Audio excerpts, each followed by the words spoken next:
नमस्कार। नमस्कार। आज हम ना पौधों की दुनिया में थोड़ा अंदर तक जा रहे हैं। खास तौर पे ये समझने की कोशिश करेंगे कि पौधे अपना पोषण मतलब अपना खाना कैसे बनाते हैं। हाँ, बिल्कुल। और हमारे पास इसके लिए एक विज्ञान की पाठ्यपुस्तक का कुछ हिस्सा भी है जो इस पूरी प्रक्रिया को समझने में मदद करेगा। हाँ, तो हमारा मकसद ये है कि ये जो जानकारी है इसे थोड़ा आसान तरीके से समझें। मतलब पौधे असल में अपना भोजन बनाती कैसे हैं, उन्हें किन चीजों की जरूरत होती है। और ये पूरी प्रक्रिया पृथ्वी पर जीवन के लिए इतनी जरूरी क्यों है, ये भी समझना होगा। हाँ, सिर्फ क्या नहीं बल्कि कैसे और क्यों भी। ठीक है, बिल्कुल। तो फिर शुरू करते हैं। सबसे पहला सवाल, पृथ्वी पर जो ये सब जीवन चल रहा है, इसकी ऊर्जा, इसकी एनर्जी आती कहाँ से है? ये बढ़िया सवाल है शुरू करने के लिए।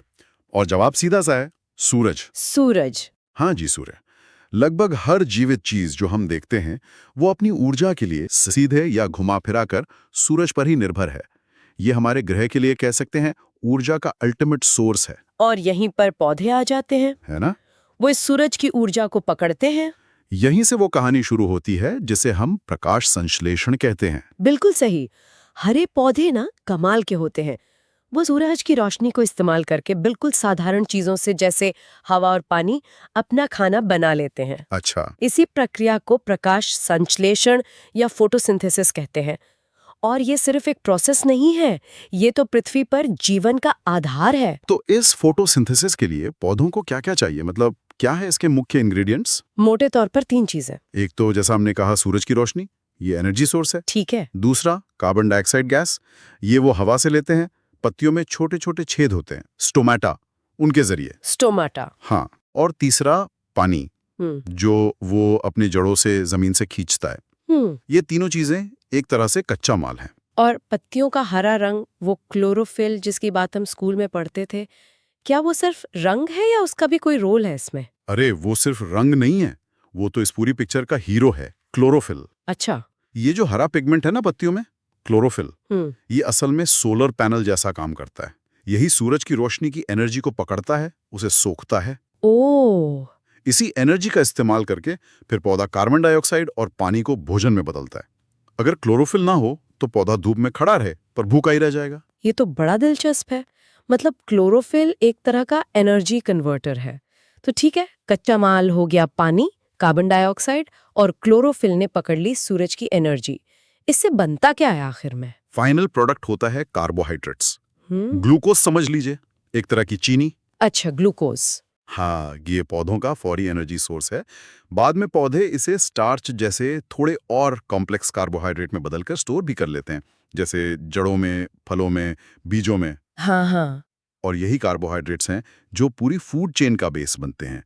जब कोई जानवर पौधा खाता है तो उसे यही एनर्जी मिलती है। और जब हम पत्तियों में स्टार्च टेस्ट करते थे स्कूल में, आयोडीन डालकर वो नीला काला हो जाता था। बिल्कुल, वो इसी बात का सबूत था कि हाँ, फोटोसिंथेसिस हुआ है, स्टार्च बना है। लेकिन इस प्रक्रिया में एक और चीज भी तो बनती है, एक सह उत्पाद जो हमारे लिए बहुत ज्यादा जरूरी है। हाँ, बिल्कुल सही।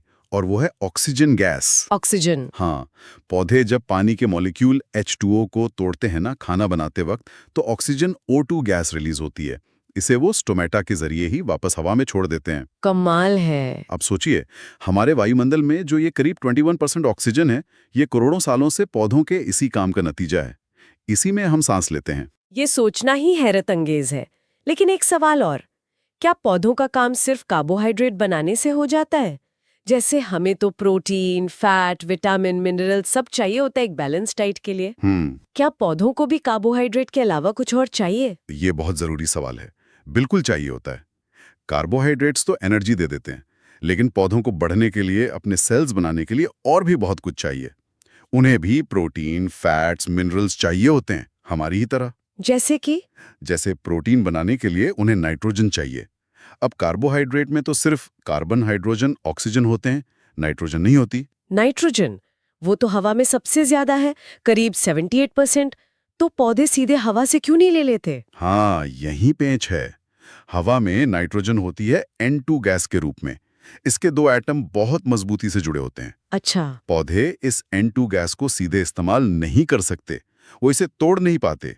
इसके लिए उन्हें मदद चाहिए। मदद? किसकी मदद? ये मदद आती है मिट्टी में रहने वाले छोटे छोटे जीवों से, बैक्टीरिया से। बैक्टीरिया? मिट्टी वाले? हाँ, कुछ खास तरह के बैक्टीरिया होते हैं, वो एक कमाल का काम करते हैं, जिसे कहते हैं नाइट्रोजन फिक्सेशन। Nitrogen fixation? वो हवा की N2 गैस को पकड़कर उसे अमोनिया या नाइट्रेट जैसे कंपाउंड्स में बदल देते हैं।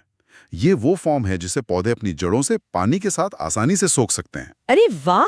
कुछ बैक्टीरिया मिट्टी में आजाद घूमते हैं और कुछ, जैसे राइजोबियम, वो फलीदार पौधों जैसे मटर, सेम, दालें, इनकी जड़ों में छोटी छोटी गांठें बनाकर रहते हैं, एक तरह का समझौता करके। ये तो कमाल का तालमेल है प्रकृति का, मतलब बैक्टीरिया और पौधों की पार्टनरशिप है। तो ये बैक्टीरिया जो मदद करते हैं, क्या पौधे उन्हें बदले में कुछ देते हैं? हाँ बिल्कुल, खासकर जो साथ रहते हैं जड़ों में, जैसे राइजोबियम, पौधे उन्हें रहने की जगह देते हैं और अपना बनाया हुआ खाना यानी कार्बोहाइड्रेट्स भी देते हैं। अच्छा, लेन देन है। हाँ, एक सिम्बायोटिक रिश्ता है, दोनों का फायदा। और ये चीज खेती के लिए भी बहुत जरूरी है। इसीलिए किसान अक्सर फसल बदलते रहते हैं, बीच में दाल वाली फसलें लगाते हैं, ताकि मिट्टी में नाइट्रोजन वापस आ जाए। ये समझना कि कैसे ये छोटे न दिखने वाले बैक्टीरिया पौधों के पोषण में इतनी बड़ी भूमिका निभाते हैं, ये वाकई जबरदस्त है। अच्छा, क्या पोषण पाने के कुछ और भी अजीब या अनोखे तरीके हैं पौधों की दुनिया में, जो नॉर्मल फोटोसिंथेसिस और जड़ों से सूखने से अलग हों? हाँ बिल्कुल हैं। प्रकृति में बहुत विविधता है। कुछ पौधे ऐसी जगहों पर उगते हैं, जैसे दलदली जमीन, जहां मिट्टी में जरूरी पोषक तत्वों की, खासकर नाइट्रोजन और फास्फोरस की बहुत कमी होती है। अच्छा। तो वो क्या करते हैं? उन्होंने पोषण की कमी पूरी करने का एक बड़ा नाटकीय तरीका निकाला है। वो कीड़े मकोड़ों को खाते हैं। क्या? पौधे कीड़े खाते हैं? मांसाहारी पौधे? हाँ, मांसाहारी पौधे, कार्निवरस प्लांट्स कहते हैं इन्हें। जैसे पिचर प्लांट होता है, घटपर्णी, उसकी पत्तियां एक सुराही या पिचर जैसी बन जाती हैं। हाँ, देखा है मैंने। उसमें अंदर पाचक रस भरा होता है। कीड़ा रंग या खुशबू से खिंचा चला आता है, फिसल कर अंदर गिर जाता है और फिर पौधा उसे पचा लेता है। बाप रे। वीनस फ्लाई ट्रैप की पत्तियां जबड़े जैसी होती हैं, कीड़ा बैठा नहीं कि खटाक से बंद। संडियो पौधे पर चिपचिपे बाल होते हैं, जिन पर कीड़े चिपक जाते हैं। तो ये पौधे कीड़ों को पचाकर क्या हासिल करते हैं? मुख्य रूप से नाइट्रोजन और फास्फोरस जैसे पोषक तत्व, जो उन्हें मिट्टी से नहीं मिल पा रहे थे। ध्यान रहे, ये पौधे भी फोटोसिंथेसिस तो करते ही हैं, अपना कार्बोहाइड्रेट बनाने के लिए। कीड़े खाना उनकी एक्स्ट्रा पोषण की जरूरत पूरी करने का तरीका है। प्रकृति की अडेप्टेशन वाकई कमाल की है। अच्छा, कीड़े खाने वाले पौधों के अलावा क्या पौधों के बीच या पौधों और दूसरे जीवों के बीच भी कोई साझेदारी होती है पोषण के लिए? आपने वो फलीदार पौधों और बैक्टीरिया का जिक्र किया था। हाँ, वो सहजीवन या सिम्बायोसिस का एक उदाहरण था। और ये पोषण पाने का एक और बहुत महत्वपूर्ण तरीका है प्रकृति में। इसमें दो अलग अलग तरह के जीव एक साथ रहते हैं और अक्सर एक दूसरे को फायदा पहुंचाते हैं। लाइकेन इसका एक क्लासिक उदाहरण है। लाइकेन?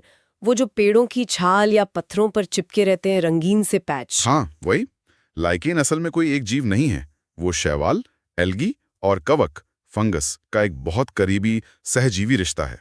अच्छा, तो उसमें दोनों एक दूसरे की मदद कैसे करते हैं? देखिए, शैवाल जो है वो हरा होता है, उसमें क्लोरोफिल होता है, तो वो फोटोसिंथेसिस करके खाना मतलब कार्बोहाइड्रेट्स बनाता है। ठीक है। ये खाना वो कवक के साथ शेयर करता है। बदले में कवक शैवाल को रहने के लिए एक सुरक्षित ढांचा देता है, उसे तेज धूप और सूखने से बचाता है और मिट्टी या हवा से पानी और मिनरल सोखकर शैवाल को देता है। वाह, मतलब दोनों मिलकर रहते हैं। हाँ, और ये पार्टनरशिप इतनी कामयाब है कि लाइकेन ऐसी मुश्किल जगहों पर भी उग जाते हैं जहां अकेला शैवाल या कवक शायद जिंदा ना रह पाए, जैसे एकदम ठंडे आर्कटिक में या नंगी चट्टानों पर। ये तो बहुत दिलचस्प है। एक और सहजीवन का नाम सुना है मैंने, माइकोराइजा। हाँ, माइकोराइजा, ये भी बहुत जरूरी है।